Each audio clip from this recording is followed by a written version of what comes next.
Hello, and welcome back to Something for Kids, storytelling for the young and young at heart. My name is Father Steve Demuth, and I wanted to welcome you back to today's storytelling time. I have something very special I want to show you. This was made many years ago by a dear friend of mine in high school. Her name is Jean. And this is her version of the wardrobe that appears in today's story, The Lion, the Witch, and the Wardrobe by C.S. Lewis. So if I open one of these doors, what do you see? On this side, there's a castle, the famous castle of Cair Paravel, where the 4 kings and queens, 2 sons of Adam and 2 daughters of Eve, are prophesied to live and reign. And on this side is a scene from one of the next books in the series, The Chronicles of Narnia, The Voyage of the Dawn Treader. And if you look very carefully, you can see a winter scene in the back of the wardrobe and the lamppost in the very back.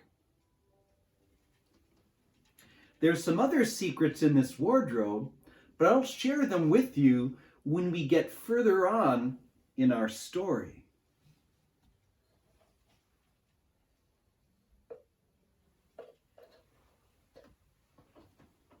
So how is everyone doing?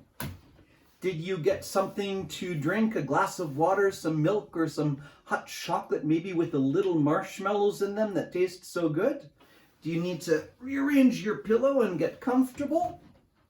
Before we start, I wanted to check in with you and see how you're doing. Maybe you can write in the comments or have your parent or guardian write in the comments how your day was and what you did today.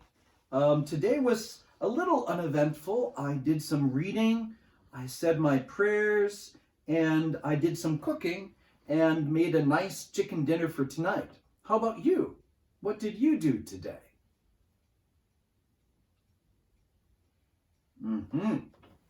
Well, before we read, I probably should get my glasses out so I can see the words on the page and wipe my fingerprints off so I can see something besides fingerprints.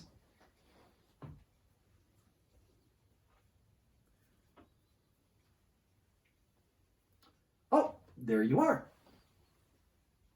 And we are starting a brand new chapter. We finished What Lucy Found There, chapter 2, and today we start chapter 3, Edmund and the Wardrobe. So let's begin. Lucy ran out of the empty room into the passage and found the other 3. "It's all right," she repeated. "I've come back." "What on earth are you talking about, Lucy?" asked Susan. "Why," said Lucy in amazement, "haven't you all been wondering where I was?" "So you've been hiding, have you?" said Peter. "Poor old Lou, hiding and nobody noticed. You'll have to hide longer than that if you want people to start looking for you. But I've been away for hours and hours, said Lucy. The others all stared at one another. Batty, said Edmund, tapping his head. Quite batty. What do you mean, Lou? Asked Peter. What I said, answered Lucy. It was just after breakfast when I went into the wardrobe, and I'd been away for hours and hours, and had tea, and all sorts of things happened. Don't be silly, Lucy, said Susan. We've only just come out of that room a moment ago, and you were there then. She's not being silly at all, said Peter. She's just making up a story for fun. Aren't you, Lou? And why shouldn't she? No, Peter, I'm not, she said. It's a magic wardrobe. There's a wood inside it, and it's snowing, and there's a faun and a witch, and it's called Narnia. Come and see. The others did not know what to think, but Lucy was so excited that they all went back with her into the room. She rushed ahead of them, flung open the doors of the wardrobe, and cried, Now, go in and see for yourselves. Why, you goose, said Susan, putting her head inside and pulling the fur coats apart. It's just an ordinary wardrobe. Look, there's the back of it. Then everyone looked in and pulled the coats apart, and they all saw, Lucy herself saw, a perfectly ordinary wardrobe. There was no wood and no snow, only the back of the wardrobe with hooks on it. Peter went in and rapped his knuckles to make sure it was solid. A jolly good hoax, Lou, he said as he came out again. You have really taken us in. I must admit, we half believed you. But it wasn't a hoax at all, said Lucy. Really and truly. It was all different a moment ago. Honestly, it was. I promise. Come, Lou, said Peter.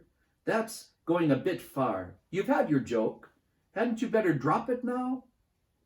Lucy grew very red in the face and tried to say something, though she hardly knew what she was going to say, and burst into tears. For the next few days she was very miserable. She could have made it up with the others quite easily at any moment if she could have brought herself to say that the whole thing was only a story made up for fun. But Lucy was a truthful girl, and she knew that she was really in the right, and she could not bring herself to say this. The others, who thought she was telling a lie, and a silly lie too, made her very unhappy. The two elder ones did this without meaning to do it, but Edmund could be spiteful, and on this occasion he was spiteful. He sneered and jeered at Lucy and kept on asking her if she found any other countries in other cupboards all over the house. What made it worse was that these days ought to have been delightful. The weather was fine, and they were out of doors from morning to night, bathing, fishing, climbing trees, birds nesting, and lying in the heather. But Lucy could not properly enjoy any of it, and so things went on until the next wet day. That day, when it came to the afternoon, and there was still no sign of a break in the weather, they decided to play hide and seek. Susan was it, and as soon as the others scattered to hide, Lucy went to the room where the wardrobe was. She did not mean to hide in the wardrobe, because she knew that would only set the others talking again about the whole wretched business. But she did want to have one more look inside it, for by this time she was beginning to wonder herself whether Narnia and the faun had only been a dream. The house was so large and complicated and full of hiding places that she thought she would have time to have one look into the wardrobe and then hide somewhere else. But as soon as she reached it, she heard the steps in the passage outside, and then there was nothing for her but to jump into the wardrobe and hold the door closed behind her. She did not shut it properly because she knew that it is very silly to shut oneself into a wardrobe, even if it is not a magic one. Now the steps she had heard were those of Edmund, and he came into the room just in time to see Lucy vanishing into the wardrobe. He at once decided to get into it himself, not because he thought it a particularly good place to hide, but because he wanted to go on teasing her about her imaginary country. He opened the door, and there were the coats hanging up as usual, and the smell of mothballs, and darkness and silence, and no sign of Lucy. "She thinks I'm Susan come to catch her," said Edmund to himself, "and so she's keeping very quiet in the back." He jumped in and shut the door, forgetting what a foolish thing it is to do so. Then he began feeling about for Lucy in the dark. He had expected to find her in a few seconds and was very surprised when he did not. He decided to open the door again and let some light in, but he could not find the door either. He didn't like this at all and began groping wildly in every direction. He even shouted, "Lucy, Lou, where are you? I know you're here."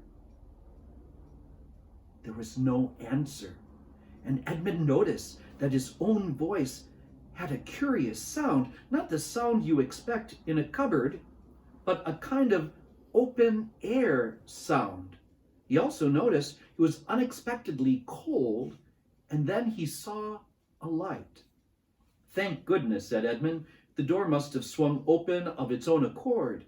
He forgot all about Lucy and went towards the light, which he thought was the open door of the wardrobe. But instead of finding himself stepping out into the spare room, he found himself stepping out from the shadow of some thick, dark fir trees into an open place in the middle of a wood.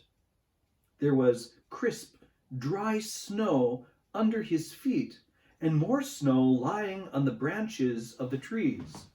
Overhead, there was a pale blue sky, the sort of sky one sees on a fine winter day in the morning. Straight ahead of him, he saw between the tree trunks the sun, just rising, the sort of sun rising between very red and very clear mountains. Everything was perfectly still, as if he were the only living creature in that country. There was not even a robin or a squirrel among the trees, and the wood stretched as far as he could see in every direction. He shivered. He now remembered that he had been looking for Lucy, and how unpleasant he had been to her about her imaginary country, which now turned out not to have been imaginary at all. He thought that she must be somewhere close by, and so he shouted, "Lucy! Lucy! I'm here too! Edmund!" There was no answer. "She's angry with me about all the things I've been saying lately," thought Edmund, and though he did not like to admit it, that he had been wrong, he also did not much like being alone in this strange, cold, quiet place. So he shouted again, "I say, Lou, I'm sorry. I didn't believe you. I see now you were all right all along. Do come out. Make it Pax." Still, there was no answer. "Just like a girl," said Edmund to himself, "sulking somewhere, and won't accept an apology."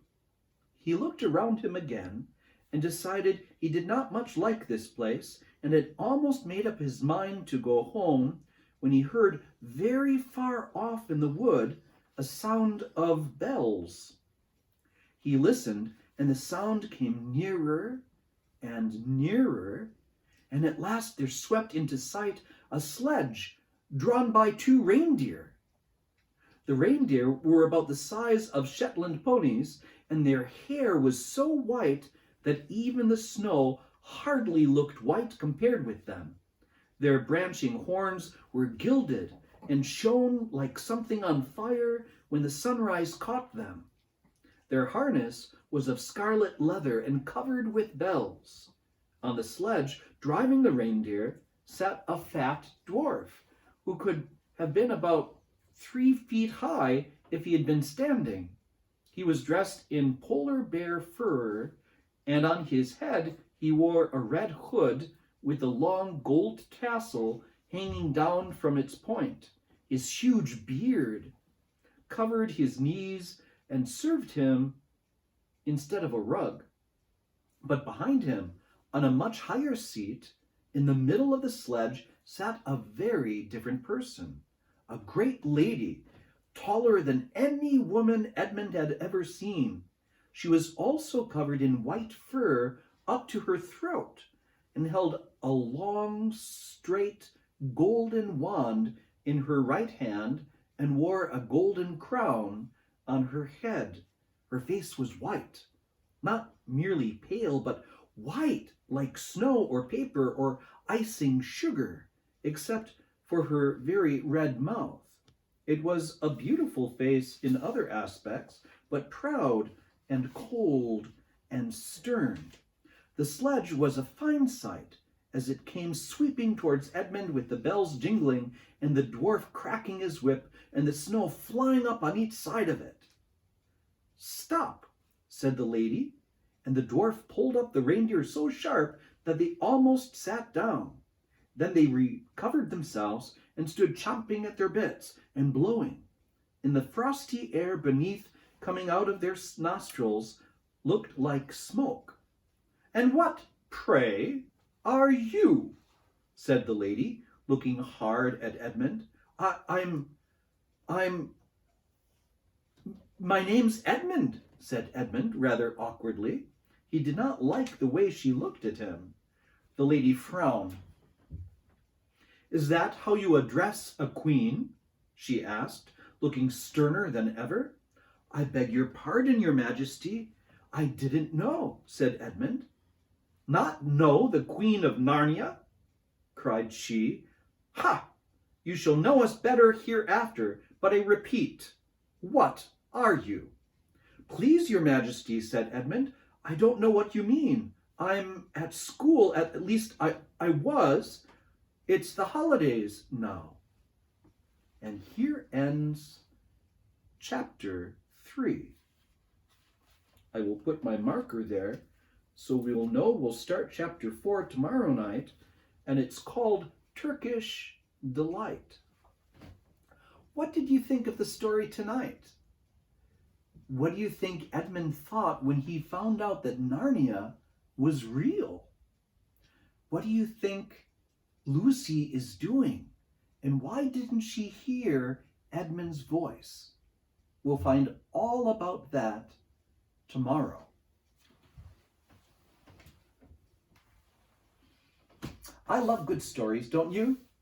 I was hoping that before we close today, we could try one more time counting our blessings.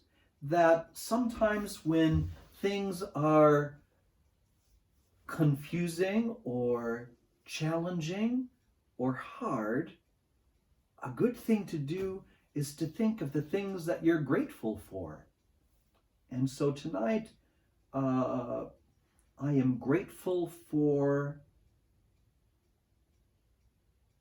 a good story. I am grateful for you. I'm even grateful that I get to sit and rest and talk with you. What are you grateful for? What are your blessings today? While you're writing and typing in your blessings or the things that you're grateful for, let me sing our song. When I'm worried and I can't sleep, I count my blessings instead of sheep, and I fall asleep, counting my blessings.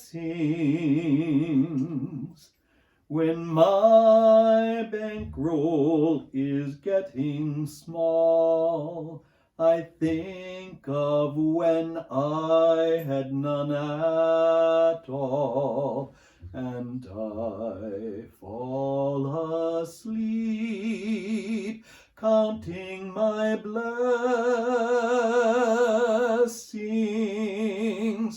I think about a nursery and I think of curly heads, and one by one I see them as they slumber in their beds.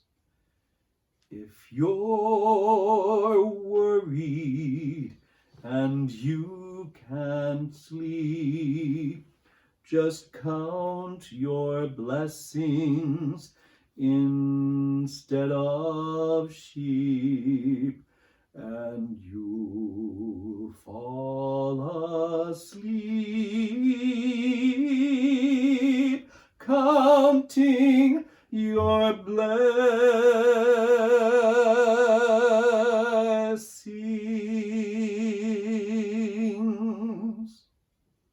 Good night, and God bless.